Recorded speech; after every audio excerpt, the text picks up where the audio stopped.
All right, back on the conversation. Joining us now is Jonathan Larsen. He's managing editor of TYT Investigates and TYT.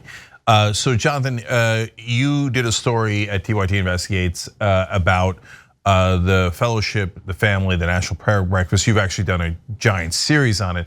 But the latest story you have is how another group has come out and said that folks should not attend. So who is that group and what are the details? Yeah, so this is the Freedom from Religion Foundation. And as they reminded me when I spoke to them about this, this is not their first time, this is not their first rodeo. They've been fighting the National Prayer Breakfast for years. And I asked them, this is a national organization which essentially fights for separation of church and state. They go to bat against, they go to battle against elements of theocracy creeping into our government, things along those lines. And the prayer breakfast is something that they have been watching for a long time.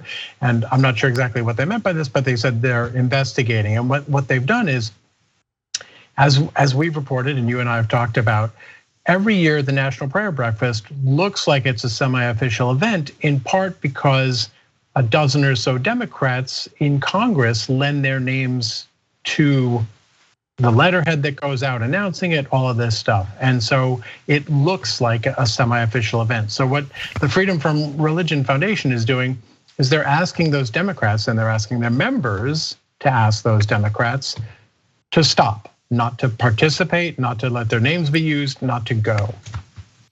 So as I look at the list that you have on this story in particular, and we'll have the link down below if you're watching this later, it's in the description box. I see a bunch of prominent Democrats. So these are the folks that were in the host committee for the National Prayer Breakfast just this year. And so there's some unsurprising names like Joe Manchin, and try to get him to disavow that. Good luck. But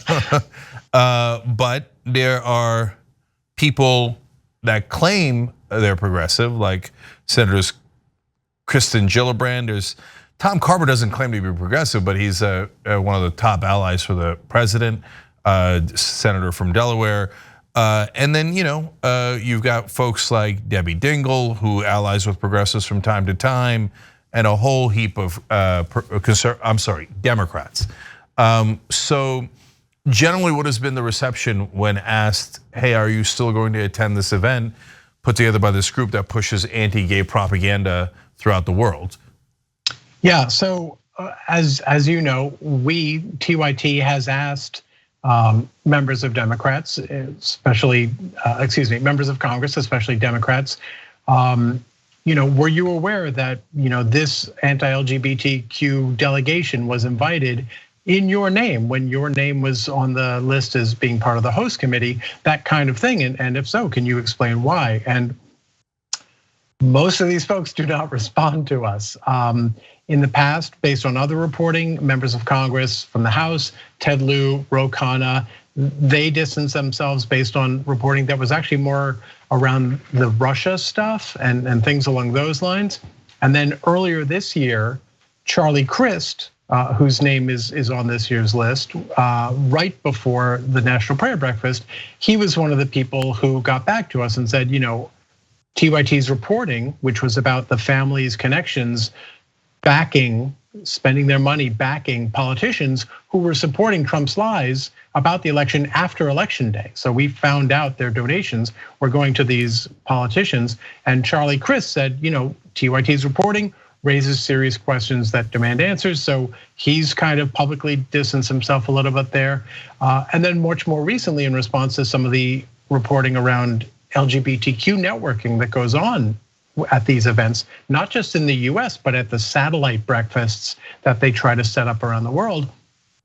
Ann Kirkpatrick, Democrat from Arizona, and also Janice Hahn, former Congresswoman from California, Democrat, now on the LA County Board of Supervisors. They both were like, whoa, we didn't know anything about this. This was done in our name, but not with our knowledge of specifically who was invited, that kind of thing. So yeah, there have been a number of Democrats who, when they're made aware of exactly what's going on, to the extent we know what's exactly going on, that they seem to, when they respond to us, they seem to share the concerns raised by the reporting that we've done, which is also, I should add, shared by LGBTQ advocacy groups who have raised a flag too. Well, that's what I'm getting to now, because it's one thing when there's good reporting backed up by facts. Theoretically, people in power should respond to that, but it usually depends on the relative weight of the media organization. Sure. If we're being honest, and we are, even though that's against us, right? But they respond more to groups if they think the groups are powerful. So you have Freedom from Religion Foundation here, but that would be in the unsurprising category, of course, because this is a prayer breakfast, and this is Freedom from Religion Foundation, and right. But there's been other groups that have come out and said that Democrats should not attend. What were some of those? Well, there are two, and what's interesting about this is that they're both based in Europe. These are European LGBTQ organizations.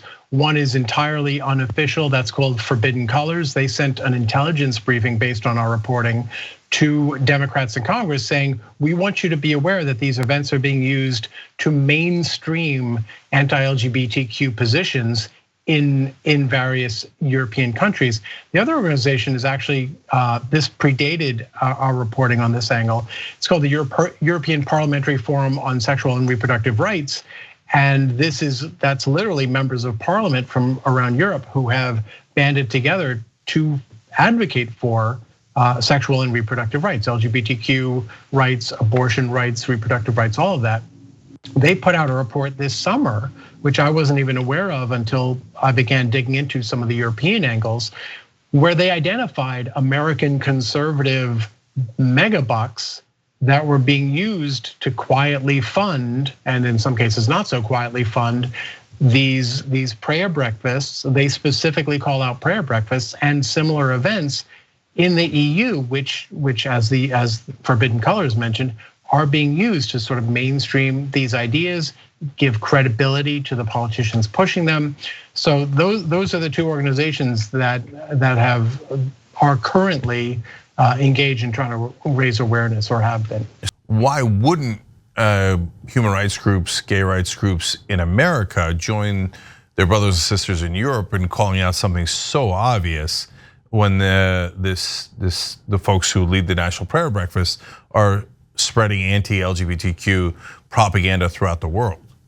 Yeah, well, there's a lot of angles to that for sure, as I know you know. One is that in the past they have, when the stink has been big enough to sort of justify weighing in, I suppose. Author Jeff Sharlet, who wrote The Family, basis for the Netflix documentary series, when he exposed what was going on with the family's involvement in Uganda's death penalty legislation for LGBTQ, there were domestic US LGBTQ organizations that did get involved and did protest. I haven't called these organizations and asked them for comment or tried to do anything like that. So this would be purely speculative, but I think that's okay as long as I say so. But look, the Democrats are their allies, and this is a dicey time in our politics. And so, I would be hard pressed to imagine any advocacy organization not weighing the pros and cons of being even seen as attacking their allies at a time when they might feel they need those allies. And that logic would apply in spades to the actual politicians themselves as well. So some of them might be just devout and think that there's a good religious organization like the church they attend, et cetera. But not paying attention to the bad acts is, of course, problematic. But others, my guess is, do it for the optics because, well, John, I'll give you a poll that came out just today where 2/3 of Republicans say that if you're not Christian, that means you're less American. Right. And so, I don't know that you know the answer to this, but do you think that kind of thinking in the that has seeped into the Democratic Party, politicians at least, and hence they're worried about the image of not seeming Christian enough if they then say we're not going to this event? I have spoken to people who have been inside the world of the Fellowship Foundation, the family, and And they seem to think that in some respects among some people, that may be a consideration, that may be a calculation that they're making of not wanting to be attacked for being insufficiently religious. And of course, the irony is that the Democrats who do participate, especially the more visibly the Democratic presidents, they often get hammered from the right for showing up and not jumping through the hoops sufficiently well. Franklin Graham, the funder of the National Prayer Breakfast, criticized Biden, a well-known devout Catholic, for not saying God in his remarks at the 2021 National Prayer Breakfast. The speech was all about how faith is the one thing that can bring us together as a country, but didn't hit his marks to Franklin Graham's liking, so he ends up getting bashed regardless. Yeah, Democrats doing something self-defeating and helping Republican propaganda. I've never seen that before. Well, that is breaking news. So, all right, guys. And by the way, not only can you see all the Democrats that are on the host committee in this piece, but you could also see, of course, that I don't want you to get the wrong impression if you just watch the interview. Biden and Pelosi participate. They're not on the host committee, but they participate. That gives tremendous credibility to this organization that does these terrible things throughout the world when it comes to gay rights, let alone all the other agenda. But if you want to know what their agenda is, definitely read Jonathan's pieces. Again, the link's down below. Jonathan, thank you for joining us. Appreciate it. Thanks, Jack.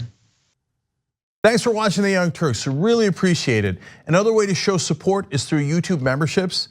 You'll get to interact with us more. There's live chat emojis, badges.